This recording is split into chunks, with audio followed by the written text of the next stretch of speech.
Buenas tardes, abogada Griselda Feria Romero. Hola, buenas tardes. ¿Nos permite un poco de su tiempo para hacerle una entrevista acerca de los antecedentes de la protección no jurisdiccional? Claro que sí, estoy a tus órdenes. Bueno, la primera pregunta es, ¿por qué son importantes las instituciones no jurisdiccionales? Mira, porque el simple reconocimiento de los derechos humanos en normas supremas o declaraciones universales no asegura su respeto y efectividad, por lo que es necesario que el gobernado cuente con medios adecuados para su defensa y protección, es decir, instituciones no jurisdiccionales. ¿Qué es el ombudsman? El término ombudsman es de origen sueco y significa representante, mediador, agente, guardián. Denota una persona que actúa por cuenta de otra sin interés personal propio en el asunto que interviene. La expresión completa en su idioma original, en el sentido que nos ocupa, es Justitie Ombudsman, lo que puede traducirse como comisionado de justicia. ¿Por qué fue instituido el ombudsman? Fue instituido en Suecia para velar por la legalidad en la actuación de las autoridades administrativas y es considerado como el antecedente de las instituciones afines que se han extendido a nivel mundial, aunque cada una con características y necesidades propias. Bueno, vamos a una breve pausa y continuamos con esta entrevista con la abogada Griselda Feria Romero.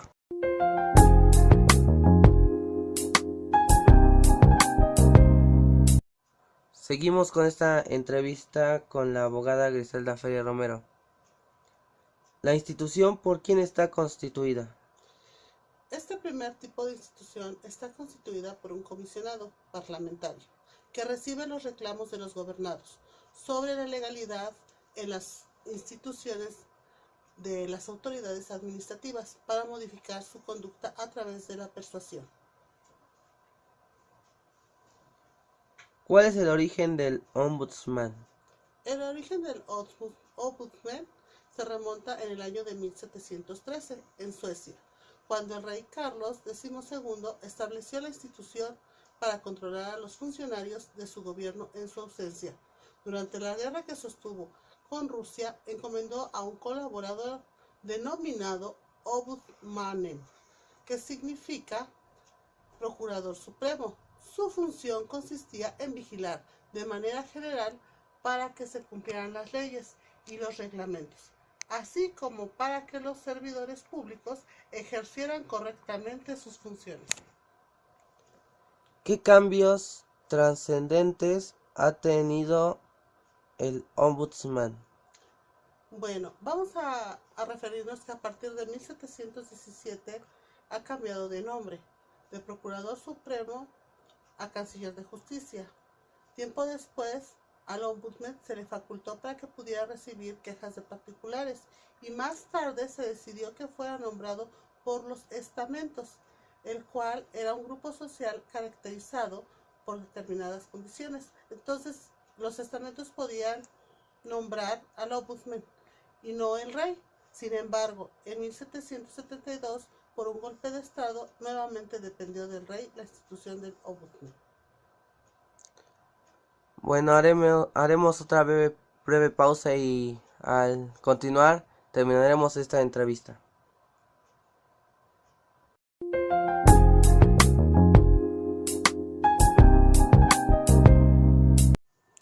Seguimos ya con esta entrevista ya para finalizarla.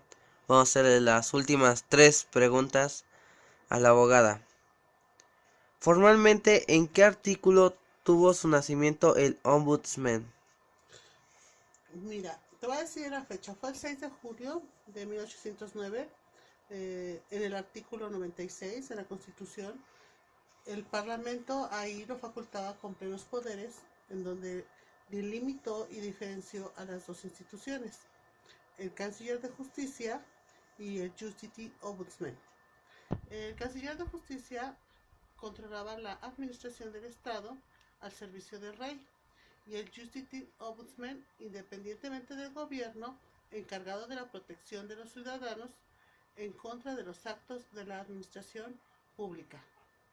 En 1715 surgió el Military Ombudsman, tuvo la función de investigar quejas relativas respecto a la administración militar y en 1967 desapareció y se creó una nueva institución colegiada, integrada por 3 ombudsmen, quienes se distribuían internamente los asuntos. La figura del ombudsman se extendió por la península escandinava en Finlandia de 1919 y en Dinamarca en 1953. La figura del ombudsman, ¿hacia qué países se extendió? Sí, como te comentaba, después se fue hacia Noruega en 1962. Sin embargo, como ya te había dicho, en la península escandinava, eh, en Finlandia y en Dinamarca, cada uno de esos países se formó con funciones y estructuras diferentes. En Nueva Zelanda, en 1962, fue el primer país fuera de la región escandinava en incorporar bajo el nombre de Parliamentary Commissioner una institución semejante al Ombudsman.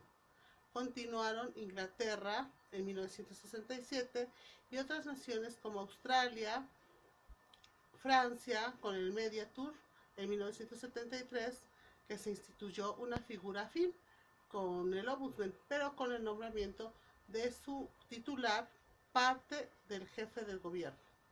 Hasta este momento, la actuación de los ombudsmen estaba encaminada a la legalidad de los actos de las autoridades administrativas, pero aún no era dirigido hacia la protección de los derechos humanos.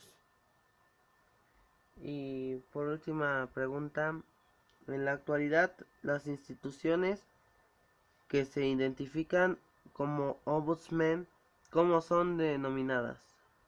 En la actualidad, las instituciones nacionales de promoción y protección no jurisdiccional de los derechos humanos, cuyos titulares se identifican con el término ombudsman, reciben diversos nombres, según el país, como son Defensoría del Pueblo, Procuraduría de los Derechos Humanos, Defensoría de los Habitantes o, como sucede aquí en México, Comisión de los Derechos Humanos.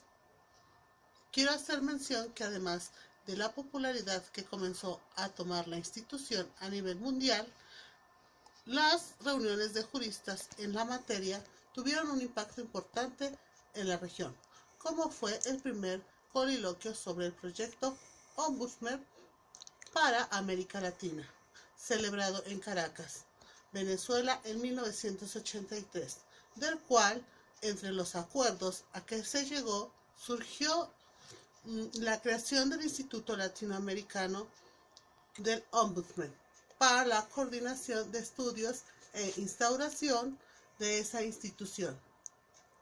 En 1991, el Centro de Derechos Humanos organizó la reunión técnica para examinar y actualizar la información sobre las instituciones nacionales de derechos humanos, considerando la importancia de su promoción y protección nacional. Como conclusión, ¿qué nos puede decir? El Ombudsman es un organismo generalmente de carácter autónomo, cuya principal función estriba en proteger los derechos humanos, como ya lo había mencionado antes, para lo cual recibe las quejas formuladas por los particulares en contra de los actos u omisiones de naturaleza administrativa, investiga los hechos y dirige recomendaciones no vinculatorias a las autoridades responsables, en las que propone las medidas que estima adecuadas para evitar o subsanar las violaciones cometidas. Finalmente, concluyo que una de las principales características de la protección a los derechos humanos proporcionada por las instituciones Ombudsman es no estar sujeta a formalismos jurídicos para la atención de casos, además que tiene encomendada la promoción de los derechos humanos. Eso es todo lo que tengo que decir. Gracias. Bueno, muchas gracias, abogada Griselda Ferrer Romero, por su por su tiempo al darnos ya una gran explicación sobre este tema que son los antecedentes de la protección no jurisdiccional.